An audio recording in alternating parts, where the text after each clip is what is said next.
এই ডিসপ্লের viewing experience কিন্তু চমৎকার। যদি আপনি সি সিরিজের সমস্ত ফোনগুলো এক জায়গায় করেন, best display Realme C85 Pro। অনেকেই হয়তোবা কিনতে চাইবেন এর ডিসপ্লেটা দেখেই। ডিসপ্লেটা নরমালি যখন আপনি দেখবেন আপনার কাছে দেখতে ভালো লাগবে। এই ডিসপ্লেটা একটা ফুল এইচডি প্লাস রেজুলেশনের অ্যামোলেড প্যানেল এবং 120 হার্টজ পর্যন্ত হাই রিফ্রেশ রেট দেয়, সেই সাথে 4000 নিটস পিক ব্রাইটনেস। ডিসপ্লেটা এনাফ ব্রাইট হচ্ছে, আউটডোরে ইউজ করতে তেমন কোনো প্যারা হচ্ছে না। ডিসপ্লেটা টাচ রেসপন্স খুবই ভালো, 120 হার্টজ পর্যন্ত হাই রিফ্রেশ রেটও আছে। মোস্টলি দেখা যায় 90 হার্টজ থেকে 120 হার্টজ এর মধ্যে ঘোরাফেরা করে, কিছু অ্যাপে 120 হার্টজই দেয়, কোনোটা 90 হার্টজ এর মধ্যে থাকে, তবে যথেষ্ট স্মুথ মনে হয়েছে আমাদের কাছে। আর ব্রাইটনেস নিয়েও কোনো সমস্যা নেই, ইনডোর আউটডোর।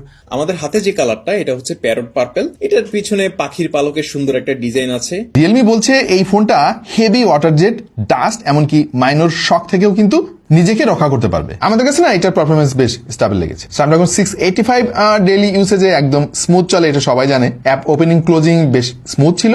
মাল্টিটাস্কিং এর সময় র্যাম ম্যানেজমেন্ট আমাদের কাছে যথেষ্ট এফিসিয়েন্টই মনে হয়েছে। সো এই কম্বোটা কিন্তু আপনাকে লম্বা সময় একটা ব্যাকআপ দেবে, এই ব্যাপারে কোনো সন্দেহ নাই। একদিনে মনে হয় না এটা চার্জ আপনি শেষ করতে পারবেন। অলমোস্ট 8 ঘন্টার মতো এসওটি আপনি পাবেন, আমরা মোটামুটি ব্যবহার করে যেটা বুঝলাম আর কি। বাট নর্মাল ইউজার যদি আপনি হন তাহলে 2 দিন ব্যাকআপ পাওয়া যেতে পারে এর কাছ থেকে। সেই সাথে এতে রিভার্স চার্জিং টেকনোলজি রয়েছে, মানে এই ফোন থেকে অন্য ফোনেও আপনি চার্জ দিতে পারবেন।